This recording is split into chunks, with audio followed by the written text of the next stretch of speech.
sa lahat mga lods, mga idol, mga followers. So update na to mga idol. So ngayon po ako nag-update sa aking video mga lods. So for today's video mga lods ay update ko lang mga lods. Medyo masama ang pakiramdam ko mga lods, kaya hindi ako nakapag-reels at nakapag-video. So sana lods, supportahan nyo po rin pa ako lods, kahit wala po akong video na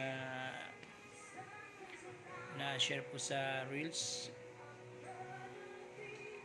So sa aking YouTube channel din mga lods, hindi rin na po ako makapag download, wala akong video na i-download. So update nito mga lods. So hanggang dito na mga lods, maraming salamat po mga lods. Bye bye mga lods, ingat po palagi mga lods, at have a Pista Plus sa Isabelity. So mga lods, salamat.